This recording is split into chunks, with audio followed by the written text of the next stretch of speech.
No. Okay, ladies and gentlemen, thanks for coming to see me. Appreciate it. Apparently we have a lot of people outside watching the stream. It'll be streamed live. I think we know why we're all here. So please put your hands together. Big Arcadecon welcome for Mr. Pendleton Ward.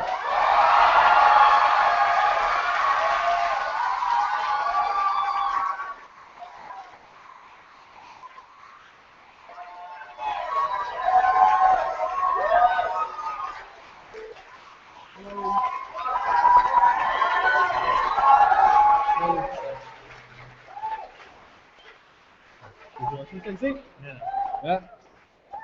Cheers. Cheers, guys. Great. Who put water here? Seriously.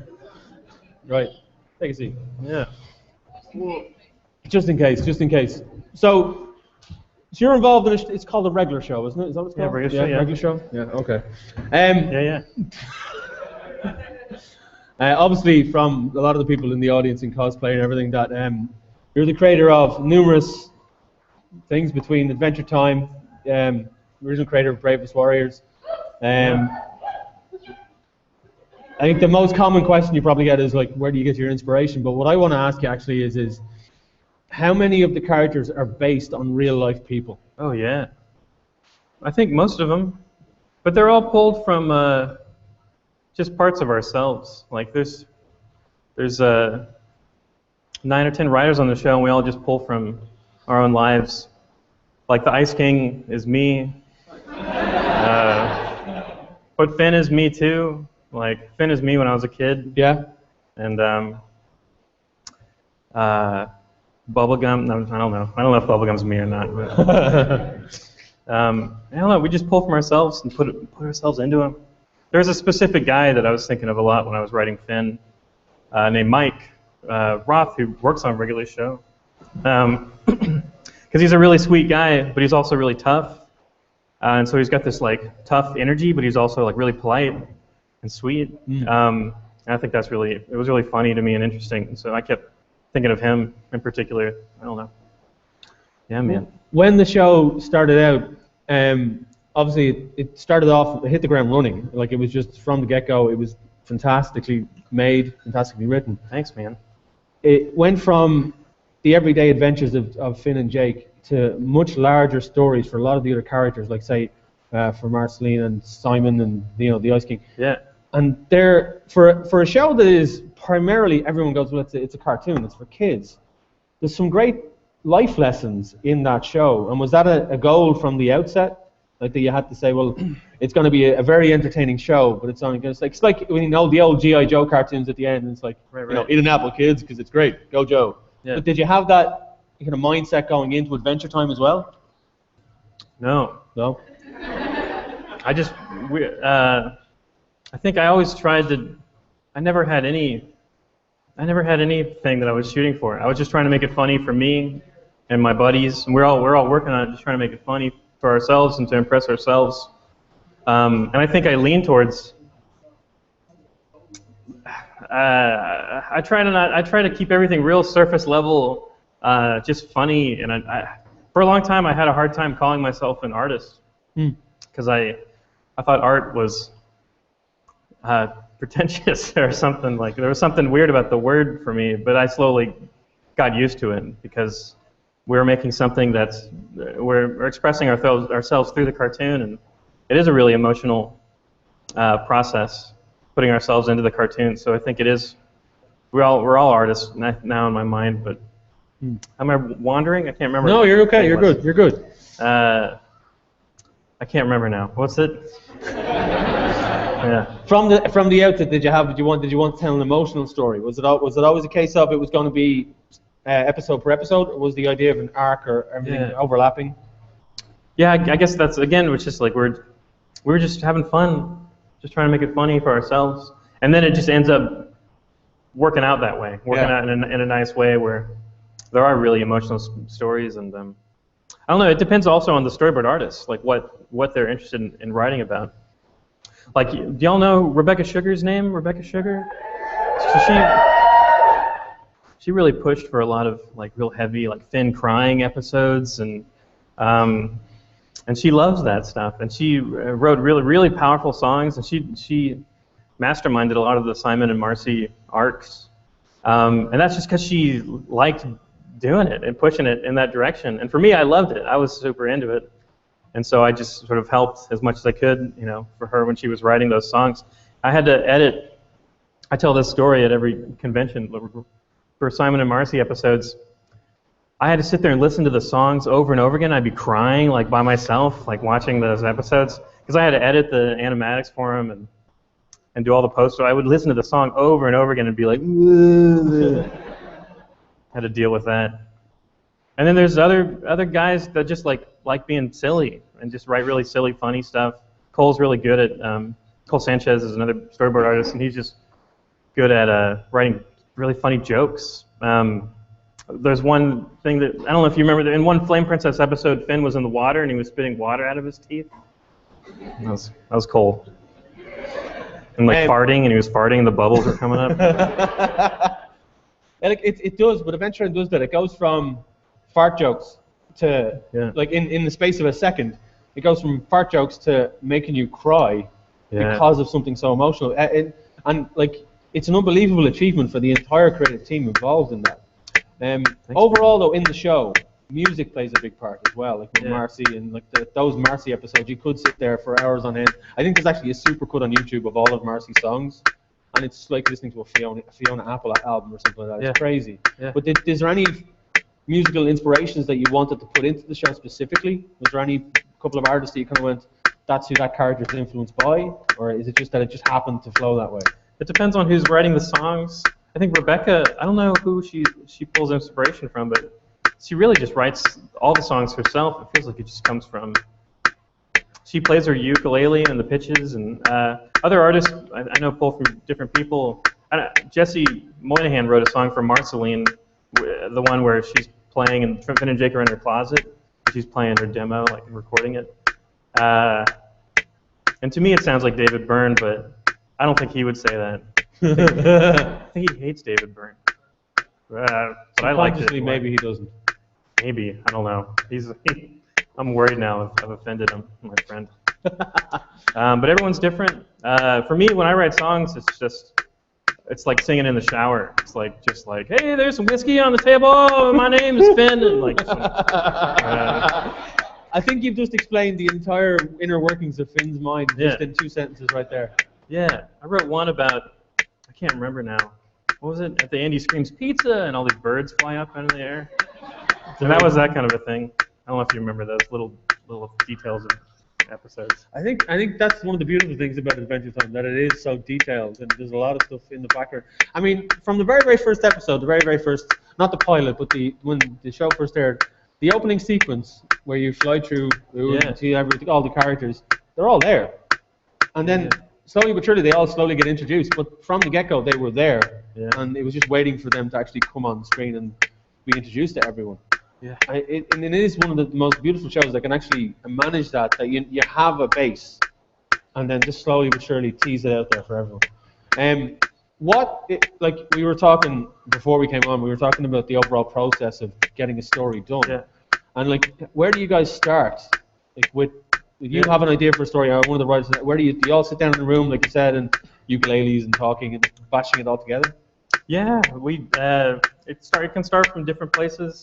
We'll usually just sit down and just sigh for a while, and then someone will tell a story about their life that happened over a weekend, or on a trip or something, just for fun, and then that can slowly turn into an episode about whatever that is. I want to think of an example. Last night we went out to dinner, and who was it? Were we all there at dinner? Anyone was at dinner last night? Maybe? No. Danny? Was Danny at dinner? Danny was there. What? And the mayonnaise thing. Somebody give Danny a microphone. Yeah, one of our staff members... This is a good example of where stories come from. One of our staff members, Anthony McGlynn, he was just kind of fondling a mayonnaise bottle, and we started slagging over it. And we were just talking about, how he would get mayonnaise all over the room, and the hotel staff just come in and slowly walk out. That kind of vibe. But my favorite part was someone was like, "What are you doing?" And he was like zoning out with the mayonnaise, and he looked up and he was like, "I'm sorry, I'm just having a moment with the mayonnaise, a private moment." And then it turned into this big thing where he was like in love with the mayonnaise, and It was good. it was hard to give away the mayonnaise. The guy who actually ran the chipper was going to give him the mayonnaise at the end Yeah, of the night. Yeah, he kept chiming in. He was like, "Are you sure you don't want the mayonnaise? Because I can bag it up. I can bag up the mayonnaise." I was like, I'm not bringing that into our hotel room. But that's like something that was amazing, and and then you just tell that story in the room with your friends, just like you all have stories, and you tell the story to your buddies, and then that starts you down the road of wrapping a story around it with the characters that we work with Finn and Jake and everybody. So we're going to see Princess Mayonnaise pretty soon. Maybe. We already, I think, jumped the shark with all the princess names, so maybe you will see Princess Mayonnaise. I don't know. Cosplay next year, Princess Mayonnaise. I can't wait to see it. Anto will just be in love with you straight away. So we were going to toy with the idea of doing a tiny bit of a storyboard thing. Sure, man. But you said you brought some stuff as well. Yeah, I've got a storyboard in my pack, but I don't know how to show it to everybody. Oh well. It's only really expensive equipment. It's all right. Yeah, for storyboarding, I brought this stuff. Ooh. Because it's like, this is, oh man, talking about process is always the most boring thing. Yeah. Even if it's interesting to one person, it's always like kills everything. If this inspires one person in the audience to go out and study animation, I think you've won. Yeah, okay. Yeah, so I storyboarded this episode. I'm falling asleep already. Bad timing. What episode is it? It's called Bad Timing. It was Bad a Lumpy Timing. Space Princess episode. It's where, yeah. So this is a copy of the actual one, September 24th, 2013. Yeah. And that's the final thing, and that's how big it is, and there's 2 panels on every page, and this is what the rough thing looks like, all these pages, these 4 panel pages. Ugh. I don't know. To me, this is like the equivalent of opening a Playboy. Yeah. Wow. My God, I'm actually going to put the clip back on. What's about to happen? Oof. So yeah, it takes 9 months from start to finish for every episode when we're working on them. And there's 4 teams of storyboard artists who write and draw for the people who are on the web. every episode. And we write and we draw at the exact same time, just like making a comic book. And so we sketch it out over a week, and it looks like this. I just draw really rough, and then we pitch it to everybody, all the other writers, and we're all buds, so we all just come in the room and then try to make each other laugh by pitching the idea. And if it works, great. If it doesn't, then it's a lot of extra work, more work, and then. This is amazing. Yeah. Nobody else is seeing this, by the way. Sorry. Yeah, you can pass it around. Can we pass it around? Pass it around? Yeah. You can start one. Maybe start one on one side. These pages are numbered. If anyone takes one and puts them in their pocket, we will hunt you down. You can take it. We might stick it in the charity auction and get you to sign it if that's okay. Yeah? Yeah? There you go. Now. So, I reckon we should open the floor to some questions. So, who would like to go first? There's microphones on either end. Step up to the microphone, please. Yep, step up to the microphone. Anyone that wishes to ask a question after this gentleman here, please step up to this microphone over here. It's pretty funny, man. Yeah. Hi. Space Princess. Yep. Just something came into my head. Who would be like your favorite kind of obscure character, other than say Finn and Marceline and kind of obvious ones? Well, my favorite character is BMO. Yeah. Actually, me and my girlfriend always have this fight about like what gender BMO is. Yeah. It's kind of like sometimes she's a girl and sometimes he's a boy. Yeah, it depends on who you ask, but when you ask me, BMO is a genderless robot. Ah, okay. Yeah, Like most robots are. like robots. Yeah. Yeah. Okay. Thank you. Yeah, man.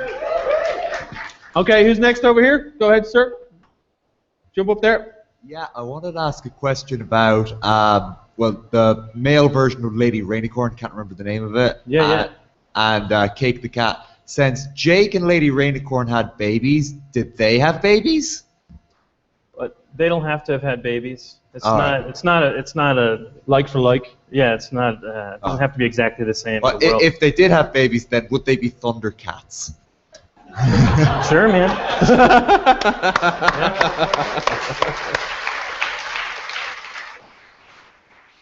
Whatever you want. I'm gonna say yes to every one of those kinds of questions. So if folks, I know you guys, we have somebody with microphones going around, but if you just want to jump in the queue for the microphones, feel free, go right ahead, and you will get your questions asked. Don't worry about it. It will happen. Go ahead. Is that on? Okay. I'm wireless, so I can.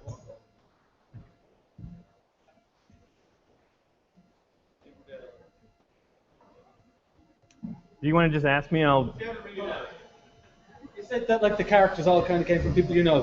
Who influenced Lemongrab? Yeah. What kind of person influenced him? A very Lemongrab type person. My friend Thomas Herpick.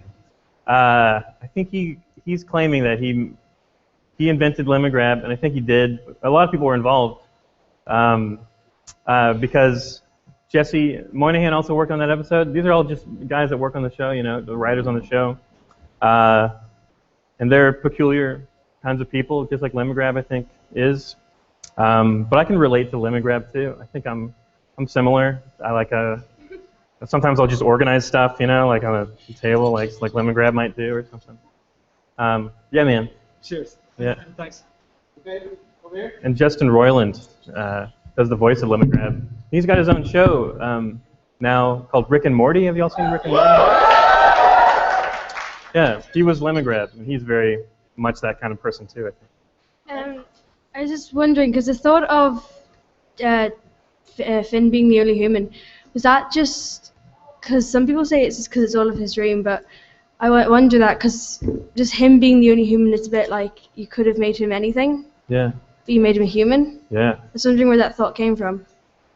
I like lonely ideas. I think maybe that's where it came from, that he was the last human on Earth, on Oo. Because some people say it also, Marceline was also living with the humans, but she wasn't. No, she was wasn't. a vampire. Yeah, she's half vampire, half demon.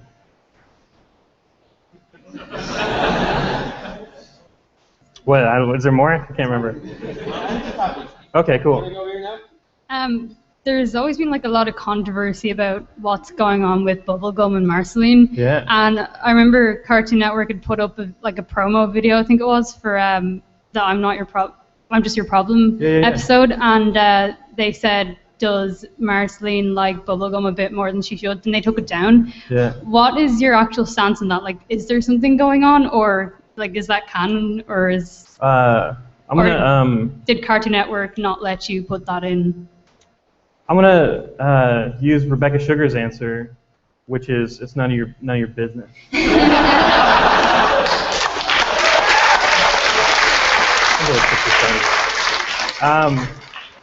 But there's stuff that's alluded there for you to sort of enjoy. You know what I mean? Yeah. Okay. Oh, thank you. Did everyone get a chance to see this? Has this half of the room seen it? Okay, Simon, How's that? it's into you, man. And there's no stains on it or anything. Well done. Good job. Just start at the start and go through. Next question over here, gentlemen, with the impressive beard. Hello. That's actually what my question's about. Obviously, we've seen that Finn's father has been revealed to us, and like myself and yourself, Mr. Ward, we both have very impressive facial hairs. And I was wondering... Yeah, bitch! Yeah! So what I want to know is, if the story does progress, like we see Finn get older, is he going to grow a kick-ass beard? Yes. Yes!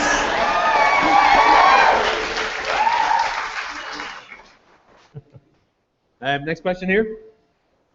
So, if you weren't Finn, is there any character you prefer to play? If you weren't Finn. If I weren't Finn, I would prefer to play. Would you play Space Princess? Yeah. Hell yeah. She'd be my favorite character, or Thanks, he. man. I'm not quite sure. Thanks. You're welcome. Thank you. Will we ever get to see Princess Bubblegum rule the world? Yes, you will. Yeah, man. Totally. I want to ask about Adventure Time and Bravest Warriors on Cartoon Hangover. I want to ask, in your mind, what are the main similarities and the main differences between the two? Oh, that's tough. Sorry. The similarities, well, like just on a technical level, right? It looks the same. That's not a good answer. Apart from like art and design. Yeah. It's hard to answer. I think I can't remember if Brian put them, if the Bravest Warriors are in the future or in the past next to Adventure Time, because they might be in either one. I can't remember. But my friend Brian writes Bravest Warriors, and he was my roommate for a long time, and I just let him run with it and do whatever he thought was fun. And that's how I handle, I'm tangenting from your question, but that's how I handle every sort of thing, like the video games or the comics. Like Ryan North writes the comics, and he just goes off and does whatever he wants. And it turns into its own thing. And that's what Bravest Warriors is too. It turns into its own thing, I think. I can't answer your question well. It's okay, thank you. I'm going to give up. Is it good to see that something that you've created, that you initially came up with, but you know that other people are working on it, yeah, that they're able to do it in such a way that it still represents what you originally created, yeah, but they keep it going at the level that they want to keep it going? Is it nice to see that kind of as a plan? Because you have other creators who create a character, create a world, and then other writers come in, and sometimes they strip it down completely and put something else in. Yeah. But with Adventure Time and like even with Bravest Warriors, because you know you're there with the creation side of it, there seems to be that even keel across the board of top quality stuff. So are you happy in that respect, or do you even dip your head in every now and again and go, now, this is what we have to adhere by, or do you just let everyone run free? I lean more towards run free. Yeah. Because the main thing that I care about is if people are enjoying. It's about quality of life, and if people are having fun working on these things that I created, then it makes me happy. If people are like sad and like pouring themselves into these things and they're miserable all the time, which is sometimes it happens. Like guys on Adventure Time are just like, oh, I got just putting so much energy into the show. Is really wears everyone out, I think, because everyone cares so much and they put so much of themselves into everything. But if someone is taking something that I made, I'm more interested in seeing their version of it, and less pulling from what I would do. That's how this Adventure Time works too. Every episode's different depending on who's writing it, and that's cool to me. I think that's who I look for when I'm trying to hire artists is someone who has something to say, someone who can pull from their own essence and put it into the show. So that's more fun to me, is to see people's vision of what they want. Awesome. Under this umbrella that I started. I don't know. That's good. It's pretty cool. And this lady here? In relation to the Something Big episode and the fate of root beer guy, yeah. I heard on the Twitter sphere that was Jack Pendarvis's idea. Is that true? And yeah. Is that as permanent as it looks? He wanted the root beer guy to die because he is root beer guy. Yeah. And he does the voice of him, and he thought that was really fun. Oh. But TBD. That's TBD. What might happen with root beer guy? Yeah. Can't spoil it. Go ahead. Sorry. Do you ever plan on letting the Ice King settle down and find a princess who actually likes him back? Yes. You do? Yeah, totally. Go ahead. Hey man, hi. What's your inspiration for just your general art and everything? Yeah. Curiosity. That's a big question, because like the answer is like right now I'm hanging out and talking to everybody, and this is inspiring. Everything's inspiring in my life, so I pull from everything. Like the mayonnaise thing was especially inspiring. So everything. I don't know how to answer it really. Sure, we had our moment with my USB. Right. You gave me a small USB drive that was covered in brown clay.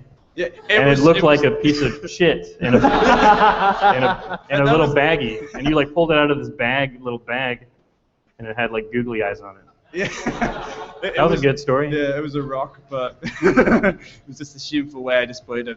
I'm sorry. I've got it right here. You held on to it. I'll show everybody. Yeah. How it looks like a small turd. Hopefully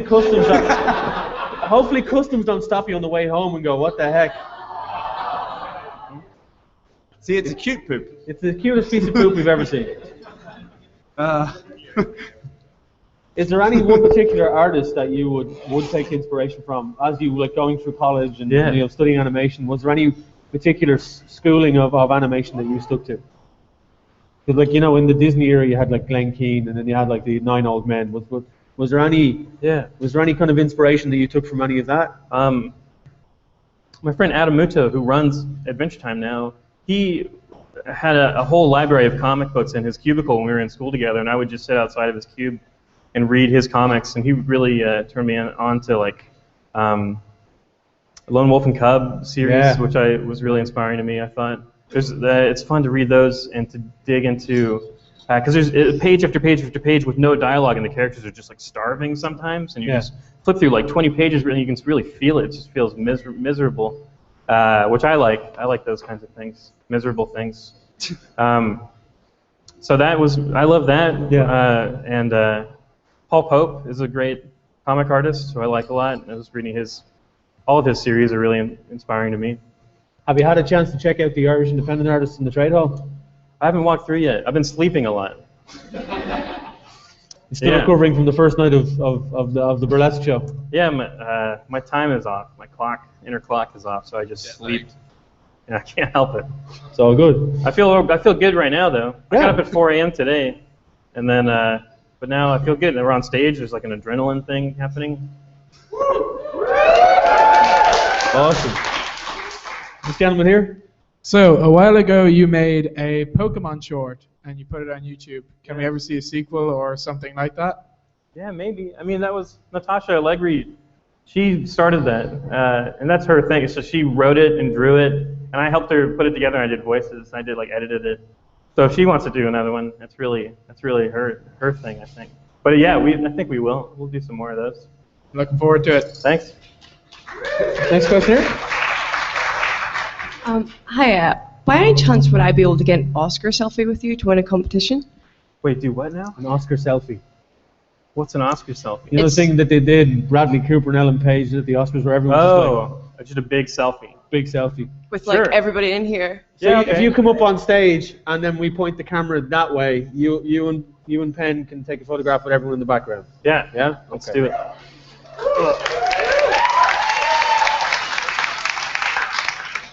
Want to get out of the way?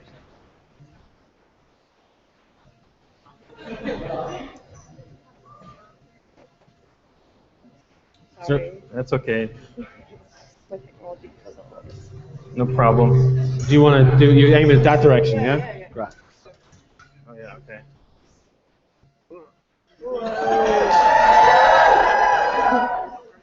Thank you. You're welcome.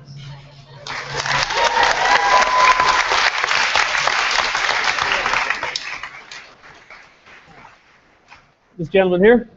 Okay, so I'm studying to be an animator at the moment, and I was wondering, do you have any advice for young animators? Yeah, man. It's because it's the same general advice, but it's just like the most important advice, which is to just work as much as possible and to put your stuff online so that people can see it.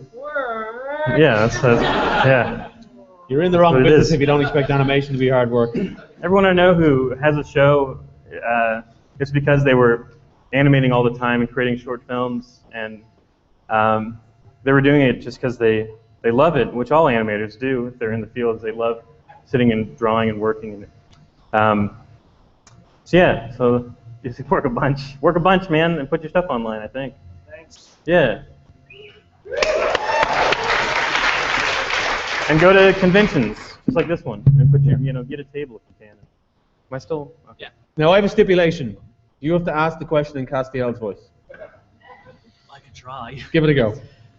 This is regarding Princess Bubblegum, and it actually fits in with the last question about her ruling the world. In previous episodes, like in the recent seasons, she's becoming very, let's say, dictator in almost way with the wedding episode and her like stance on how Lemon Hope had to save the Lemon Kingdom, and even in the Goliad episode is a very good example. It's like she's becoming this control freak. It's like she's logical, she's a scientist, she knows everything, she knows she knows everything, so she assumes everything she says must be right. Are we going to see her kind of turn, not evil, but kind of like a temporary obstacle in Jake and Finn's way? Only in your fanfic. That will come to fruition. The arcs will be there. It'll be radical. I'm going to read it, but I don't know. But I don't know if that's going to happen in the show. All right. Cheers, man. Does it get to that stage though in the show that you get to a point where you take a character and you have to kind of go, well, we need to either maybe take them in a different direction or tone them down slightly so you don't get asked questions like that at conventions? No, I don't know. We just feel every episode. We just feel it out for what we think needs to happen next. What's the best, most interesting thing that could happen with all the different characters? And, so if that does come to pass, you'll be stoked, man. You're gonna be so super stoked. I don't know. I don't know what's gonna happen. That's the thing.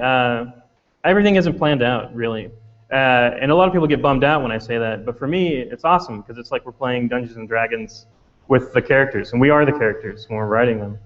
So it's all happening in the moment. You know, we're trying to make the decisions that they would make, just like you might when you're playing your character in any role-playing game. You know. You are a big cool. D&D fan, aren't you? You're a big D&D fan. Yeah. What's your kind of favorite class type to roll? I play rogues, like sneaky characters, because I'm not good at role-playing, so it's easy to say like, I'm gonna hang back and stay in the shadows.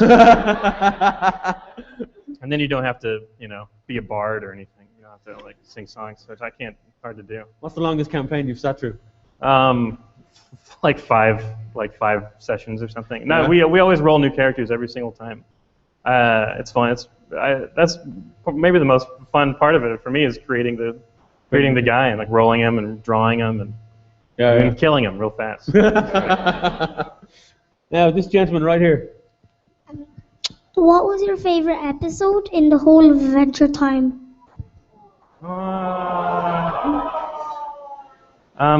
Lemon Hope. Have you seen that one with like little lemon grab? That's my favorite right now. Is that satisfactory? Yeah, he's good with that. Do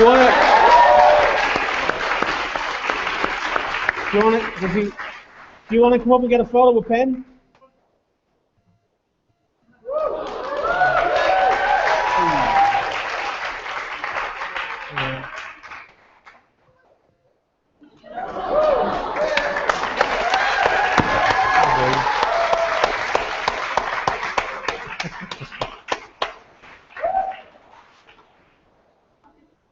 That's it. That is the cutest moment of the convention. Everyone else go home. We are done. So we're over here. I have no idea how to follow that now. Good luck. Hi, Ben. This is kind of a repeaty question, but I was just wondering what you thought the most important qualities for storyboard artists are. Yeah. It's kind of broad, but. Don't be a crazy person. Don't. I don't know. The most important qualities. It's just what you might expect, really. It's just like. Actually, you can be crazy because like a lot of my friends are great. We're all crazy in our own way, but we just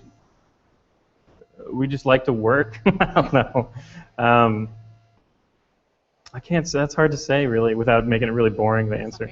Is it freeing with animation that you're not restricted in any way by cinematography or camera angles? It's just animation is quite freeing in that way. That storyboarding is, in a sense, it's hard work, but it's easier because it's animation. Oh. Is it easier? I have no reference. I only know animation. Is it easier than live action? Because you can go anywhere with it, really. Right. It's all right in front of you. Yeah. Which is super fun. I like being able to control the world in that way.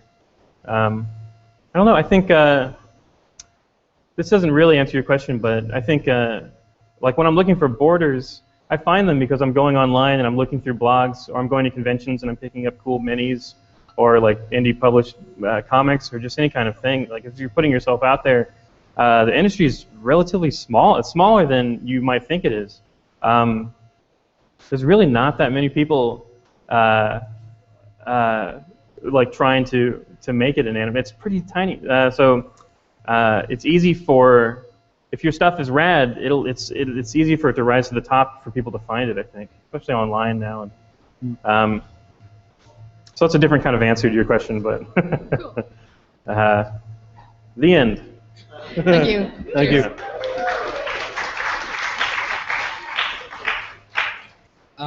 Before Adventure Time and before all of this, how did you feel about your own work, you know, your own portfolio and everything else? How did you feel about that's a good question, man. And also, I love the hamburger socks. Thanks. They're great.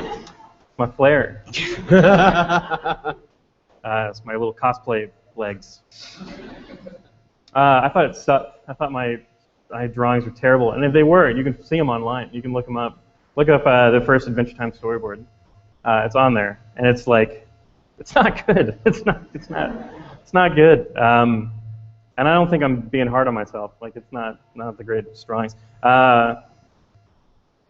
It wasn't great, but I felt like what I did have was like a natural way of speaking and being funny, I think, in front of a group of people. So that's what helped me when I first started pitching stuff, because I went in, I heard that Nickelodeon was looking for pitches, and I went in and I pitched the thing, and I was like, haha, and I was making myself laugh, ha ha ha ha ha, and I was just like, I was singing songs, and I wasn't overly like a crazy person. You know, you could talk to me, and I like a normal person, which helps.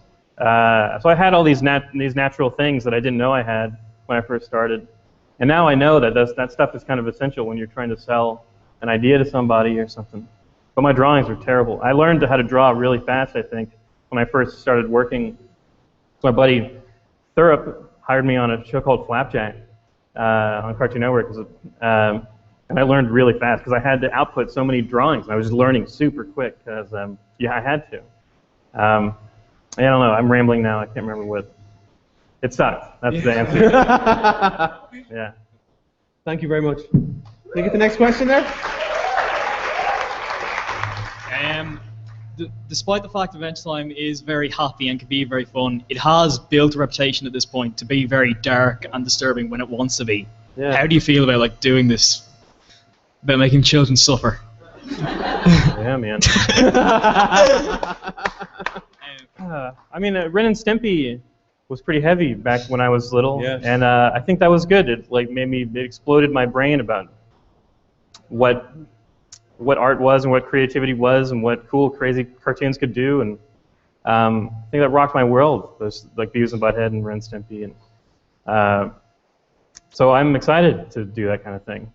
You It's feel fun. like those two shows paved the way for the type of animation that we have now, with like Adventure Time, regular show, Gravity Falls, all that type of thing. You think Beavis and Butthead, like Ren and Stimpy, I remember, like, we're not too far apart in age, and Ren and Stimpy for me was, you had Animaniacs on one channel, and then you had Ren and Stimpy on the other, and it was like a complete and utter change, and it went to places that you did not expect animation to go for like a Saturday morning cartoon.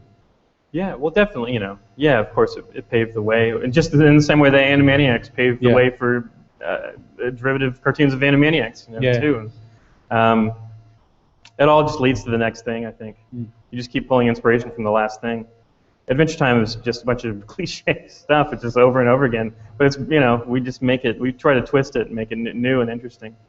But you can't help sort of pull from everything that you know, I think, when you're working on anything. It's fun looking at kids' drawings, like 6-year-old kids' drawings, because it's not pulling from anything yet. It's totally raw and it's rad. And you can't ever get back there. You know, like I try to, in my drawings, try to simplify them, make them cute and figure it out. But I'm pulling from so many different things, I don't even know what anymore. But I'm rambling again. I can't remember. It's all good. It's all good. Cheers, man. Thanks. Can I get a hug? A hug? Yeah, man. Come on up. Aww. buddy. Good man. Yeah, man. You're awesome. Thanks. Yeah. Hugging Zorro. It's Tristan. It's someone from Princess Bride. Oh, As nice. you wish. Next. Nice. Nerd points. You got scored. Yeah. I've sort of only just thought of a question and I just figured I'd have to come up and say hey at least. Yeah, man. But I was just wondering how you sort of, in Bravest Warriors, how you sort of come up with a character like Catbug who's sort of just so out there and manages to stay adorable even when he's murdering Jelly Kid. And Yeah. Well, I didn't create Catbug, by the way. FYI, I did not create Catbug. My friend Brian Burns did. And the voice is so cute, man. What? Yeah, I don't know. I think Catbug's adorable, so Catbug can get away with anything. That voice, like, how can you be mad at that voice, even if it's stabbing stuff or whatever? I don't know. I think that's it. Thank you very much. Next question?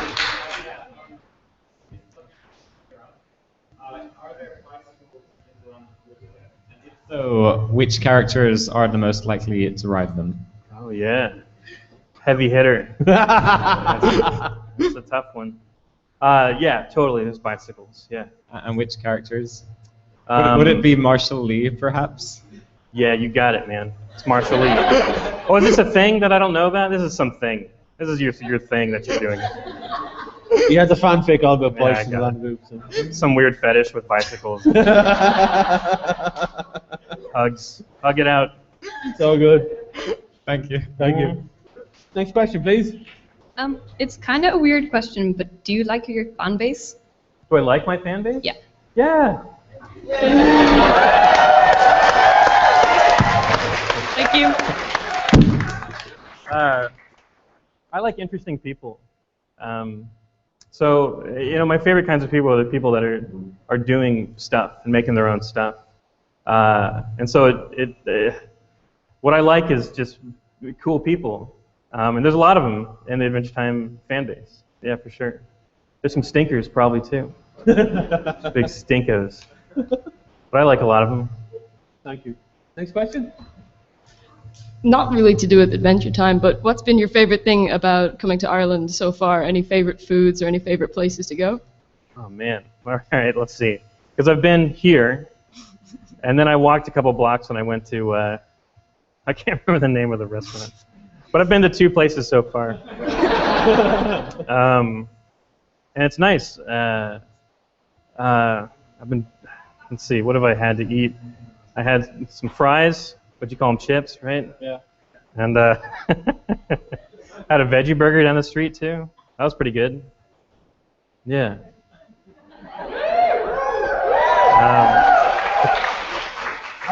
How's the whiskey been? Whiskey's good. Whiskey's flowing. Yes. The best kind of whiskey. Yeah. Next question, please. Hello, I was just wondering if you could sing These Lumps as Lumpy Space Princess, pretty yeah. please? These lumps, you know you want to slump up on these lumps. Yeah.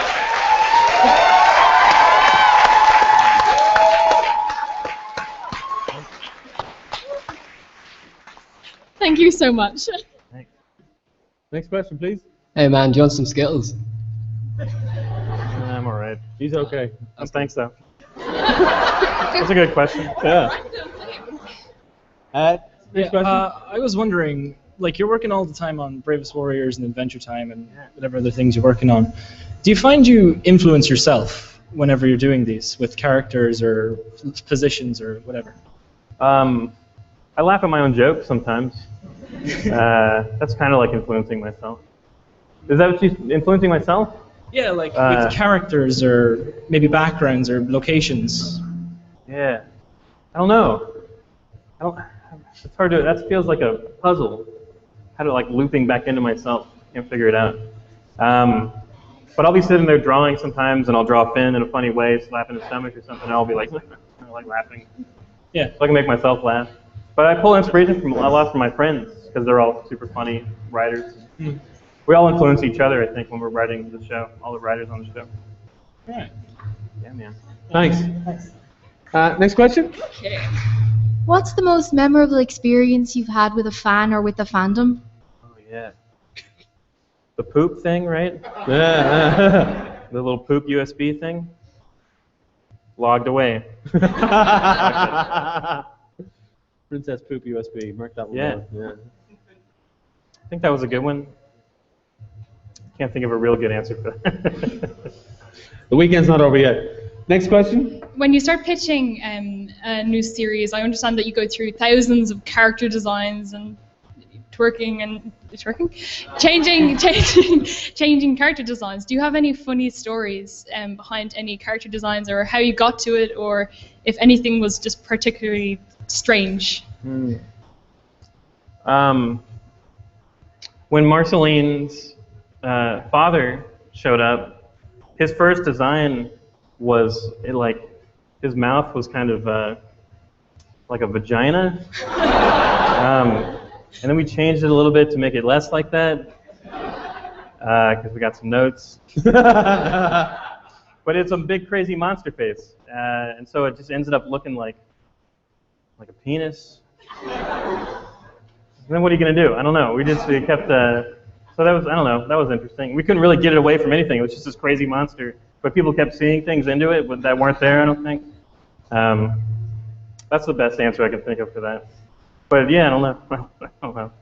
In the beginning, never mind. I can only make this question more boring now. How are Cartoon Network like with that? Like, I mean, when you come with an idea, and everyone in the group is like, that is the best idea in the world, and then it goes to the higher ups, and has it ever been poo-pooed where they kind of like say, you need to tone that, like obviously with the vagina face, you need to tone that down. Yeah. But like, is there anything that you think, why do you need to tone this down? Yeah, I can't remember now. I think we argued back and forth about the vagina face. Yeah. I think because it was like, I don't see it, and they were like, we see it, and I was like, I don't know what to do. I'd like that boardroom meeting would have been interesting. Just this giant picture of the face, and everyone's going, I see it. No, I don't see it. I don't see it. Yeah, that's like a weekly conversation. Really? Not that in obviously particular, not that, but yeah, there's always something, and it's always a funny story to tell later. Like Finn's butt was in some episodes, and then later on we wanted to put Finn's butt in an episode, and they were like, no, you can't do Finn's butt, and I was like, what? And I went back and screen capped all the different like. Yeah, because Jake's butt is Jake puts fires out with his butt. He does, yeah, he does. That's a bit strange. I think that's, if the word is Buddhist, it's actually against butts. Yeah, Buddhist. Buddhist. It's a religion, I think. Next question. Hello. My question is, when you created Lumpy, sorry, my voice is a bit bad. When you created Lumpy, did you always hear that voice in your head for her? Yeah, I can't remember. I think I drew her for the first time, and she was more just like a background character in an Ice King episode where Ice King captured all the princesses in first season, and then when I pitched it to my friends, I started doing the voice on my glob, and it just stuck. That's just how it happened. It was just funny, and we kept using it. Yeah. Have you ever been surprised when a character who you consider from the beginning is incidental suddenly gets this massive following? Like just the smallest character. Oh yeah. I don't know. Is it strange that you kind of go, what, that character? But this character is so much more developed. But that character? Every character, like everyone, there's one person who loves everything, every character. So I don't feel surprised. Like everyone, and some people shoot for the more like niche, like you'll never remember them characters too. Yeah. So I don't really think about it. We always just try to have fun making it. We never try to make one character more interesting than another. Just try to do the best we can with every character, and then some stand out more than others. And awesome. It's always a grab bag. Ooh, I think this person is a fan. Let me get a photo. Oh, do you want to get a photo with Penn as well? You may as well. Yeah, man. Oh, careful. Okay. Do you want me to take a photo with you, Ben? That's awesome. Yeah. To keep. Wait, say that again. To use a child's floaty to keep the lumps up. I have to use a child's floaty to keep the lumps up.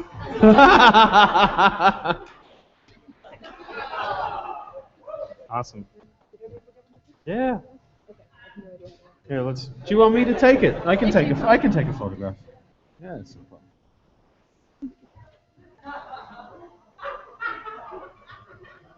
There we go. Yeah. Let me help you down the stairs. Oh, That's gonna be. there bad. actually is a floaty in there. Wow. See the thing. 2 floaties. All right. Wow. There's some child somewhere drowning. Now, what's your question? My question was, recently there's been the death of 2 of my favorite characters. I don't think I can say who. But what I was wondering is there going to be, I know you say you can't predict the future of the show, but do you think you're going to go in more character death direction, or is it going to go back to kind of the more funny direction, because I think it's gotten more serious recently? I don't know. We always. Oh, whoops! I broke this just now. We always just do what's more interesting to us during the week. We don't have it planned out. Just like my D&D answer. It's always just what's going to be the most interesting thing that day. Oh, you did break it. Yes. All right. Cool beans. Yeah, the potential for any character to return is always there. Yeah. I think with the type of show that Adventure Time is, it doesn't dictate that if a character dies, they're gone for good. Because, I mean, it's a wonderful universe that anything can happen in. It's true. Huh. Magic. It's beautiful. Next. Hi, I've got a bit of a two-part question. First of all, you say you look at a lot of art blogs for kind of animators and stuff. What would you say would help an art blog kind of really stand out more from all the others? And the second part of my question is, you said before you got hired by kind of Cartoon Network and started Adventure Time that you kind of didn't think you were good. But how did you kind of keep hope and faith that no, I can do this, you know? Yeah. Well, the first answer, like, what am I looking for? It's totally subjective. Like with the stuff that I'm looking for, I just look for stuff that's appealing to me specifically, and that's what is a bummer about the animation industry or getting a job or anything. Is like, if your stuff is appealing to a specific person who's running a specific kind of project, then yeah. But if it's not, it's like, well, dang. So I don't know how to answer that exactly. I think if you're just outputting stuff and your stuff is rad, it'll rise to the top, and that's just what happens, I think. Anyone who's working, it's the same kind of story. What was the other part? How do you kind of keep hope and faith when you keep think? My hopes. Yeah. Keep my hopes alive with my terrible drawings. I feel like I'm lucky. Part of my personality doesn't think very often that I can't do things.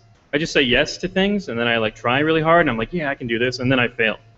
The failing comes after I've tried, but the trying is what helps me learn about what to do different next time. And that's what y'all should do if you're worried about something. You need to just jump in, and then you'll grow, and your style will develop, and your art ability will develop, and but you have to jump in. And I don't know. I think I'm lucky that I was born with a thing that was just like, yeah, I'm gonna do it. It's gonna be great. And then I would just fail all the time, and I'd fail. But then this thing didn't fail, right? Adventure Time. That's why y'all are here. Yeah, cool beans. But I remember making films like in school. Like I was like, I'm gonna stay up all night and make an amazing film.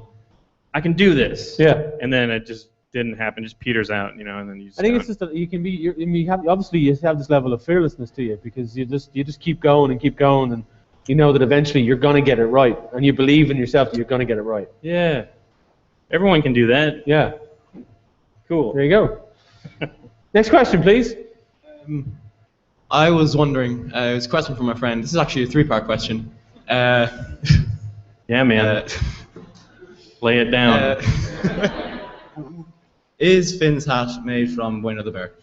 No, but it's a bear hat. He totally skinned a bear. Scanned the bear? Skinned a bear. Oh, he skinned a bear. Yeah. And he scammed a bear. Does anyone in the studio know the Tough Tooting Baby song off by heart? Oh yeah, I wrote that song. Do you know it off by heart? Tough Tootin' Baby. I can dance like a man. I can shake in my fanny. I can shake in my can. I'm a tough tootin' baby. Punch you your buns. Punch you your buns. Right? Punch you your buns. If you're an evil witch, I will punch you for fun.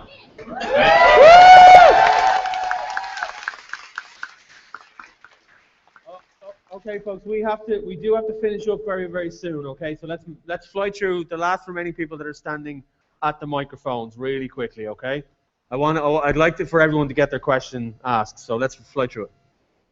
Hey, Ben. Hi. I was just wondering if your glasses are based on Simon's or Simon's glasses are based on yours. What is it? Jazz, are your glasses based on Simon's or glasses? Simon's based on yours? Oh. I never thought about it. I bought these glasses because I thought they looked good on me. And I can't wear thick-rimmed glasses. They're not based on each other's things at all. They're totally separate. It's just a crazy coincidence. There we go. Yeah. Next question, please.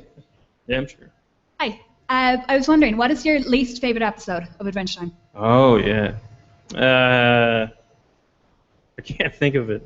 I don't know, it's hard to say. Plus, if I said it, it would hurt someone's feelings. So I'm not going to say it, even if I could think of one. Because I'm a nice guy.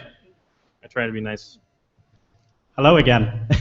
I actually thought of another question while I was sitting down there. Yeah. And it's about the failures in life and stuff like that. And Yeah. obviously, you said yourself, you just kept going at it until you succeeded. In the episode of Dungeon Train, you see Finn is trying to get over his relationship problems with Flame Princess and what have you and all the rest. Yeah. My question to you would be, it's a two-part question as well, by the way.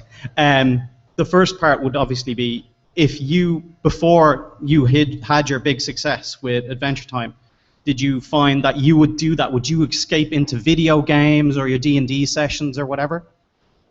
Yeah. Wait, what was it? Do I pull inspiration from D&D sessions? Obviously you do, because you said, like, I'm a rogue and all the rest, and it's also the class I played, so there you go. But no, my question to you would be, would you use video games or games as a form of escapism if you hit the failure button? Totally. I love escaping into video games. Yeah, man, for sure. Yeah. Second part would be, my girlfriend double dog dared me to get a photo with you today. So Yeah. could we do that? Yeah. Awesome. Thank you. Real quick. You can come out. Leg it up here. Leg it up here. Leg it up. You can Leg it ask. up. Someone ask the next question while this is happening. So this lady, Sean over here, can ask a question. I was having a conversation with my friend the other day, and she was trying to convince me. She was like, "Oh, that little waving snail dude is waving in the corner of at least every single episode," and I was wondering if that was true or not. Wait, I missed the last part. Is he waving in? Every episode. Yes. There's, Thank you. Yeah. Yes. Thank There is one episode that it got botched in the very first season, which is a super big bummer. It was a Lumpy Space Princess episode, and I kept wanting to put it back in there, and it just never happened. We couldn't put it together. So there's one episode, I think, where we mucked it up. Next question. Sorry. Okay. Hey, I was just wondering, it's like my sister loves you and like all that you do, and like she loves like Adventure Time, but most of all she loves Lumpy Space Princess. Yeah. And like she's an animator herself as for Lumpy Space Princess.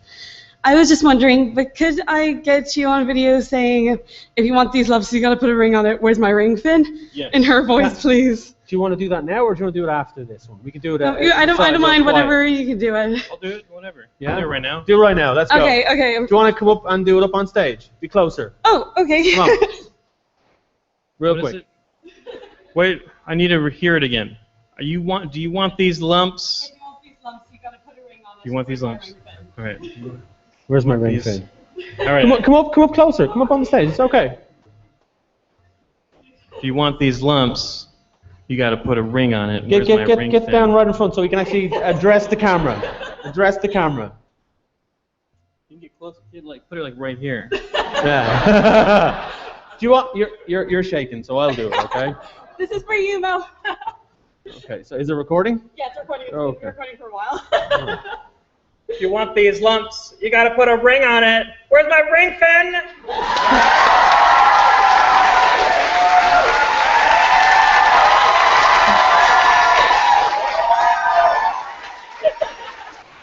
There you go. Awesome. And final question. Hey, very apt. This is a one-part question.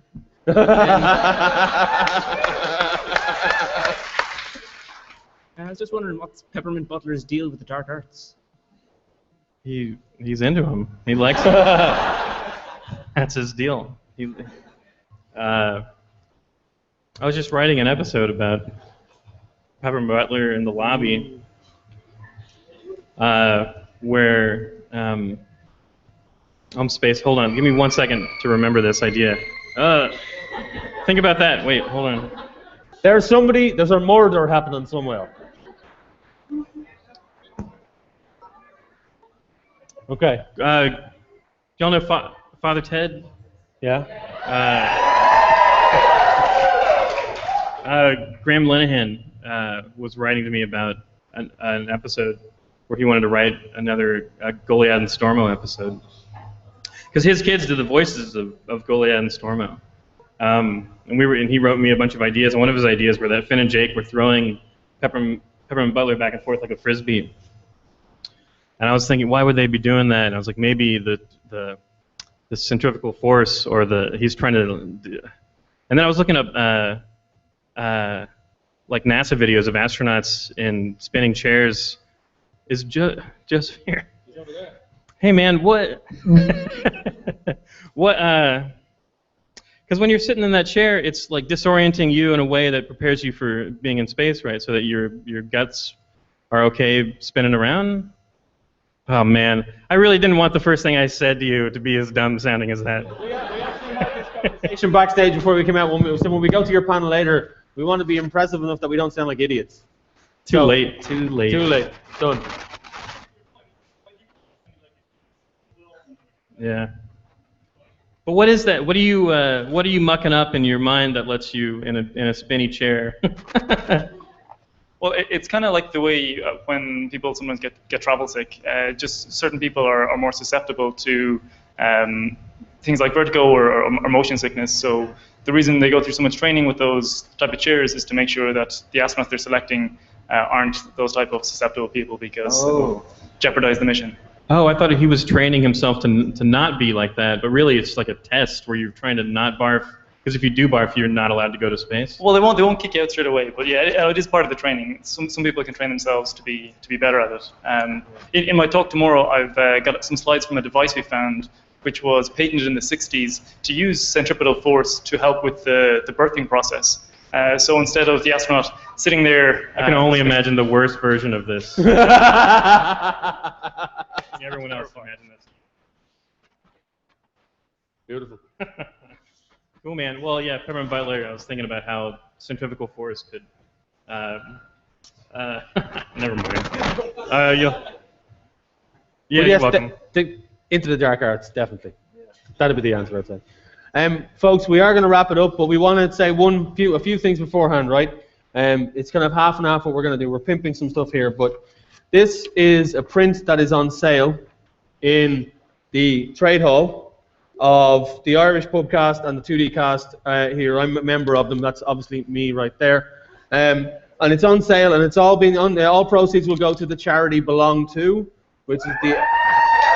All right, so every single penny made from the sale of this print will go to that charity, but we need you to buy it. It is available at the Lightning Strike table, and we don't get any of it. I will not be at the bar spending the money later, I swear. But there are only a limited amount available, but this particular one is going to be signed by everyone in the poster, but Pendleton is going to sign it, and Robert Picardo is going to sign it, and Joseph is going to sign it, and we're going to put it in the charity auction later on. Okay? But if you want your own copy of this to pick up for a £5, it's a £5, and it goes to charity. It's in at the Lightning Strike table inside in the trade hall. Okay?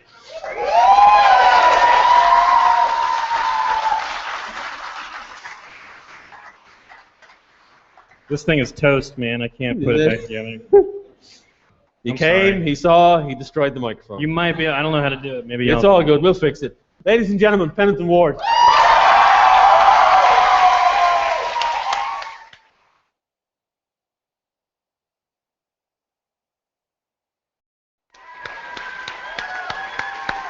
Thanks, y'all. Thank you. Thrust it into the air.